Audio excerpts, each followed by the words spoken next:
मैं प्रीति जैन आपका स्वागत करती हूँ कृष्णा क्रिएशन में। देखिए ये पिक मुझे एकता शर्मा ने भेजी है मुंबई से और आज मैं इसी पार्वती स्टाइल ब्लाउज़ को बनाना बता रही हूँ आप सभी को। तो अगर आपको ये वीडियो पसंद आए तो प्लीज़ इसे लाइक कीजिए, शेयर कीजिए अपनी फ्रेंड्स के साथ और साथ ही सब्सक्राइब कीजिए मेरे चैनल कृष्णा क्रिएशन को, ताकि नेक्स्ट वीडियो की अपडेट आपको तुरंत मिल सके। तो देखिए यहाँ पर मैंने मेन फैब्रिक और अस्तर दोनों 80 सेंटीमीटर लिए हुए हैं, साथ ही हम इसमें साइड में चेन लगाएंगे।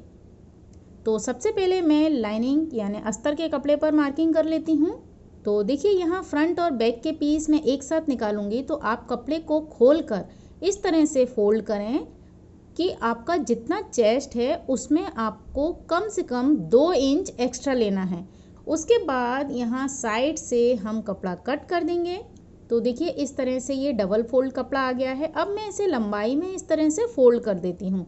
तो मेरे पास ये दोनों फोल्डेड साइड हैं और हम फ्रंट और बैक के पीस एक साथ यहाँ से निकाल लेते हैं। सबसे पहले आपको लेनी है लंबाई। तो मैं हमेशा 14 इंच रेडी बनाती हूँ, तो मैंने यहाँ 15 इंच ले लिया है। उसके बाद अब आपको लेने हैं शोल्डर। तो देखिए यहाँ पर 3 इंच पर निशान लगाएंगे नेक के लिए और 3 इंच पर शोल्डर के लिए। इस तरह से 6 इंच पर मैंने निशान लगा लिया है और इसके बाद 6 इंच ही मैं आर्म होल के लिए निशान लगा रही हूँ। अब हम लेंगे चेस्ट। तो ये ब्लाउज 36 चेस्ट के लिए है, तो यहाँ 9 इंच पर आपको निशान लगाना है। देखिए मेरा यहाँ पर कपड़ा कम बचा है, लेकिन आपको यहाँ एक्स्ट्रा 2 इंच लेना है। तो इसके बाद हम नेक की गहराई के लिए निशान लगाते हैं। तो यहाँ पर मैंने 6 इंच पर निशान लगाया है। अब देखिए यहाँ से और जो चेस्ट के लिए निशान लगाया था इसकी कुल चौड़ाई है 9 इंच। तो हम इसका एक सेंटर पॉइंट लेंगे। तो मैंने 4.5 पर एक निशान लगाया। अब आपको यहाँ से एक शेप ड्रॉ करनी है। जैसा कि आपने इसकी पिक पर देखा होगा, इस तरह से एक कर्व लेके आपको ये ड्रॉ करनी है। मैं इसे डार्क कर देती हूँ। तो देखिए इस तरह से ये शेप फ्रंट पीस की मैंने ड्रॉ कर दी है। इसके बाद यहाँ हमारा मार्जिन का निशान है जो नीचे तक हम मिला लेंगे। इस शेप को आप थोड़ा ज़्यादा कर्वी भी बना सकते हैं। तो मैं अभी यहाँ से सिर्फ फ्रंट का पीस कट कर रही हूँ। देखिए इस तरह से मैंने सिर्फ एक पीस कट किया, तो ये मेरा हो गया फ्रंट का पीस। अब बैक का पीस आपको स्ट्रेट लेना है, यानी ये पूरा सीधा ऐसा का ऐसा कट जाएगा। तो इस तरह से क्या, ये ऊपर का जो कपड़ा बचा है ये हमारा एक साथ बच गया है। तो इस तरह से ये फ्रंट और बैक के पीस मेरे पास आ गए हैं। अब हम यहाँ पर टक्स के लिए निशान लगाएंगे। तो देखिए बैक के पीस में मार्जिन को छोड़कर मैंने इसे फोल्ड किया और इसका जो भी सेंटर पॉइंट आया है वहाँ पर 5 इंच की हम एक स्ट्रेट लाइन लेंगे और यहाँ आपको लगानी है 1 इंच की डाट और ये निशान हम दोनों साइड ले लेंगे।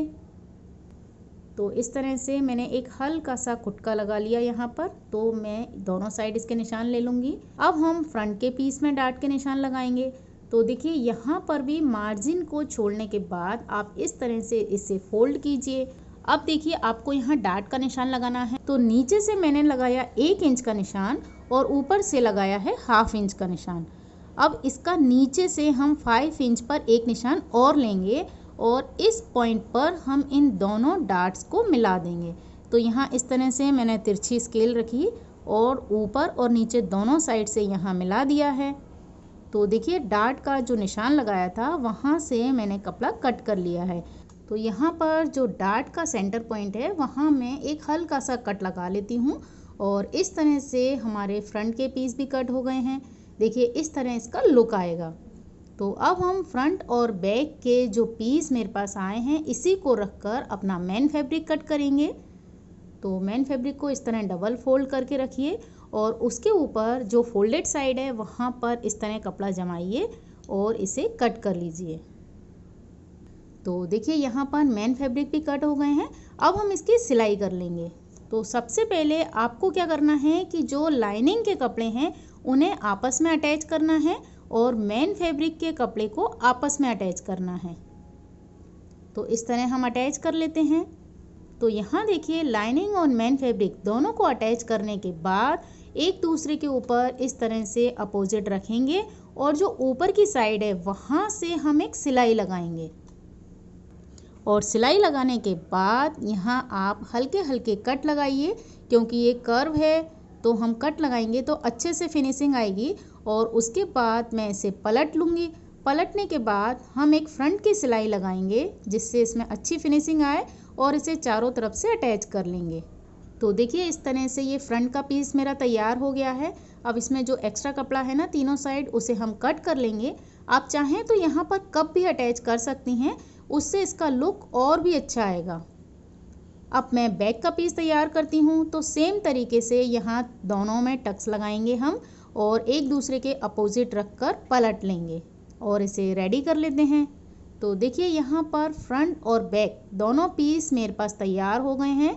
तो अब हम इसमें स्लीव्स लगाएंगे। तो जैसा कि आपने इसका पिक देखा था, वो पट्टियाँ हम तैयार करेंगे।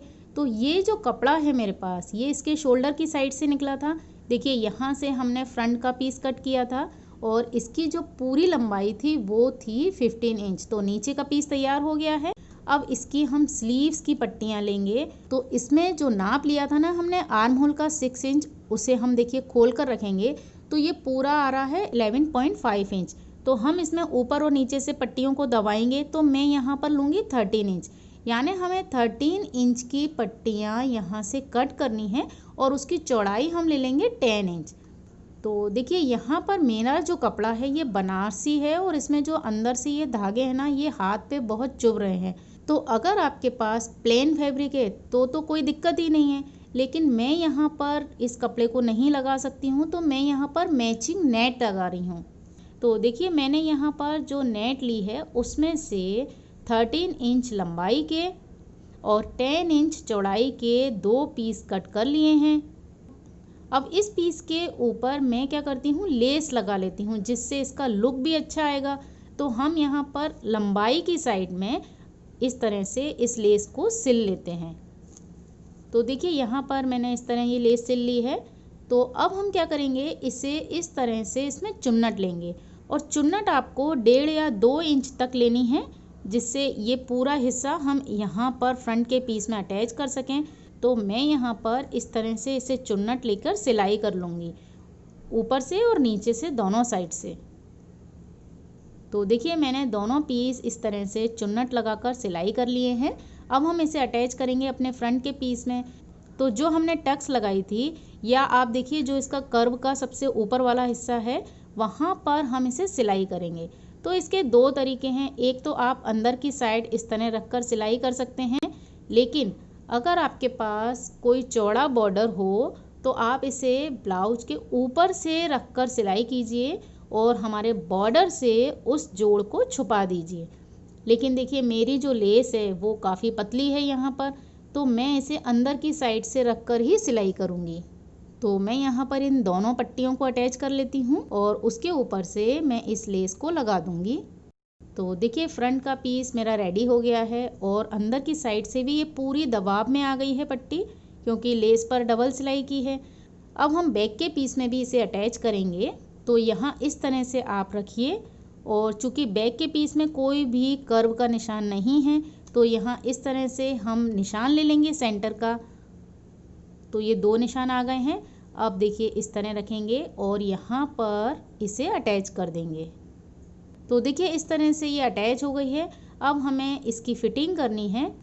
तो बैक का जो पीस है वो फ्रंट के पीस से थोड़ा सा बड़ा रहेगा, तो आप उसे कट करके बराबर कर लें।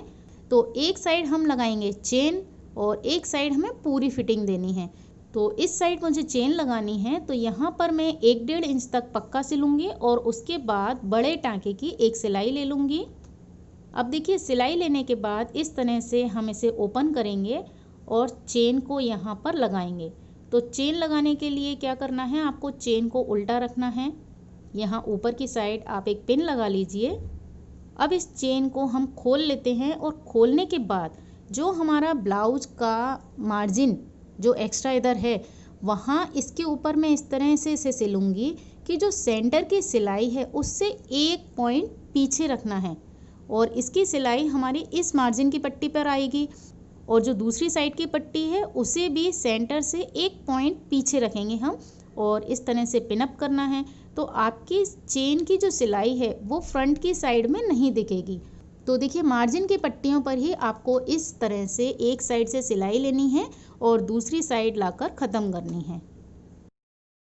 तो यहाँ पर मैंने चेन को अटैच कर लिया है और एक्स्ट्रा जो पीस है मैं इसे कट कर देती हूँ। अब सीधी साइड से जो हमने बड़े टांके की सिलाई लगाई थी उसे हम खोल लेंगे। तो देखिए इस तरह से यहाँ चेन मैंने लगा ली है। अब देखिए चेन लगाने के बाद इसका जो बॉटम है वहाँ पर हम एक अस्तर के कपड़े की पट्टी लगाएंगे और इसका बॉटम तैयार करेंगे। अब देखिए मैंने यहाँ पर बॉटम की पट्टियाँ लगा ली हैं, फिटिंग की सिलाई भी कर ली है।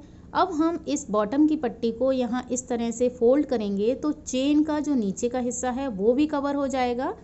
तो यहाँ पर हम तुरपाई कर लेते हैं। तो देखिए बनने के बाद इस ब्लाउज का इस तरह से लुक आएगा। फ्रंट में हमने इस तरह से कर्व दिया है और बैक में ये बिल्कुल सीधा रहेगा। तो देखिए इस ब्लाउज की जो लंबाई है पूरी 14 इंच आई है और आप चाहें तो इस पट्टी को पूरा ऊपर तक कर विदाउट स्लीव्स लुक में भी पहन सकते हैं और इस पट्टी को आप नीचे की साइड करेंगे तो ये स्लीव्स का लुक देगा। तो आई होप आपको ये वीडियो पसंद आया होगा। अगर आपको ये वीडियो पसंद आए और आप इस ब्लाउज़ को ट्राई करें तो मुझे उसका पिक आप इस नंबर पर भेज सकते हैं और साथ ही मुझे आप इंस्टाग्राम पर भी फॉलो कर सकते हैं। तो इसी के साथ इस वीडियो को देखने के लिए आपका बहुत बहुत धन्यवाद।